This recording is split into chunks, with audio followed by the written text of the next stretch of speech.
set, kire, kise, daiki.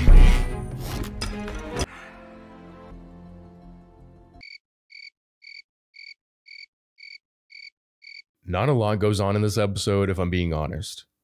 This isn't so much a matter of pacing as it is the subject matter itself, as this episode primarily focuses on Ahsoka attempting to train Sabine as a Jedi again, with some moments devoted to Hera attempting to create a new Republic-sanctioned task force to find Thrawn, and Ahsoka's crew discovering the hyperspace ring that Morgan Elsbeth has built. What I got from this episode is that Filoni is mischaracterizing the characters that he created, those being Sabine and to a lesser degree Hera.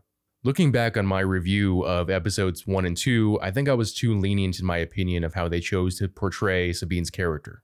So let's talk about this Jedi training. Immediately, you get the idea that Sabine is learning the very basics, which is stuff that she should have already learned the first time Ahsoka trained her. Things like being able to fight without your vision by feeling your opponent through the Force. Keep in mind that Sabine isn't Force sensitive, and Ahsoka knows this. Filoni attempts to give us the typical Jedi training sequence where the experienced master instructs the young Padawan.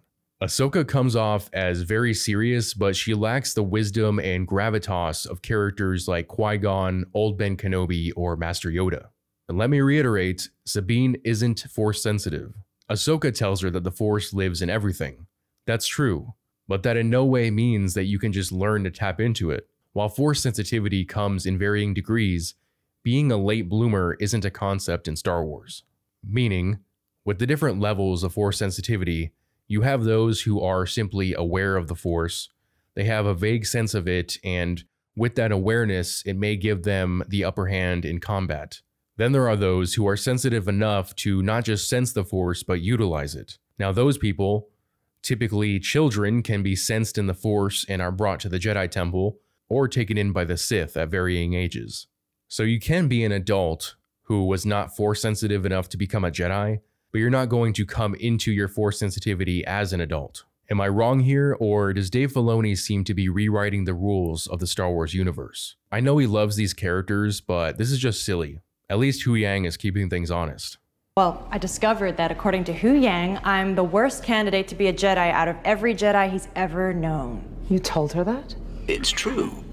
Not to mention that Filoni is ignoring the hero's journey that Sabine already had in Star Wars Rebels. To give a quick summary of her background and that journey she went through, Sabine is a Mandalorian, and during the time when the Empire came into power, they annexed Mandalore. So it was an honor for some to join the Imperial Academy, which Sabine did. And it was during her time at the Academy that she built a weapon that specifically targets Mandalorians. This caused her to fall out with her family, and so she left the Imperial Academy and joined Hera and the crew of the Ghost. In Season 3, Sabine manages to reunite and reconcile with her family, and then in Season 4, she helps the Mandalorians retake Mandalore from the Empire and the Imperial Super Commandos. She destroys the weapon that targets Mandalorians, and she even hands over the Darksaber to Bo-Katan, who she believes is the better choice for a leader. So she was displaced from her home and community, but she managed to go back home, regain the respect of her community, and undo her past mistakes. So we've gone through Sabine's hero's journey, and yet this series is acting like that never happened. Another moment where I felt that Sabine was mischaracterized was during the fighter chase scene towards the end of the episode. After Hu Yang shorts out, Sabine starts spazzing out, and Ahsoka has to tell her to get it together and run a diagnostic on the ship when it should be the other way around. During Star Wars Rebels, Sabine was the main member of the Ghost crew who fixed stuff. Whether it was weapons, droids, or ships, that was kind of her thing. Now, a few moments after this scene, she does take over the controls and she flies like an expert, outflying the dark side users who are actually Force sensitive. So why wasn't she flying from the start? Did Dave Filoni just momentarily forget what Sabine could do? It's the same thing with Hera. When she goes to the New Republic Council led by Chancellor Mon Mothma, they don't take her claims of Thrawn's return seriously, which from what it sounds like they shouldn't, because in the past she has repeatedly utilized the resources of the New Republic to go on wild goose chases for Ezra Bridger.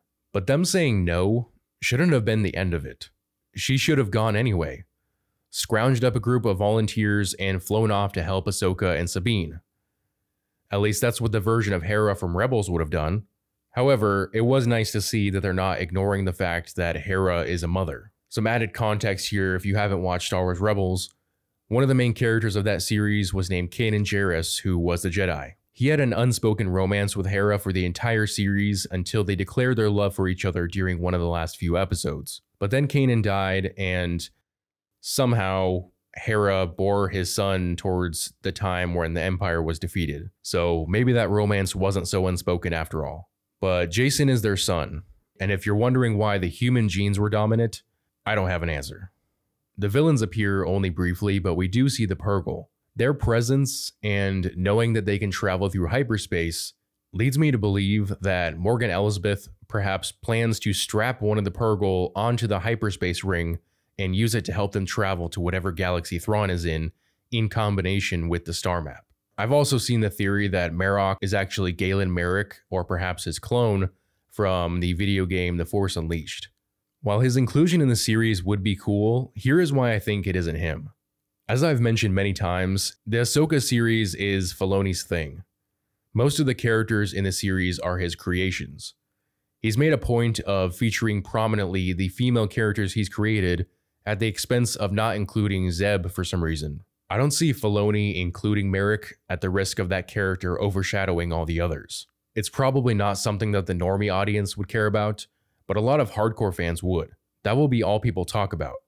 And when the series is over, that will have been the highlight of the series, even if we see his face only briefly. So I just don't see it happening. This being the third episode, I think it would have been better to focus on the villain's perspective. We know very little about them, and the Jedi training stuff is something we know has already happened before due to the exposition from episodes 1 and 2. I'm not saying this episode was bad, but it could have been better. Not bad, but not good. But let me know what you guys thought about this week's episode in the comment section below. And as always, if you enjoyed this video, I would appreciate it if you would hit that like and subscribe button, as well as hitting that notification bell so you never miss out on a new video.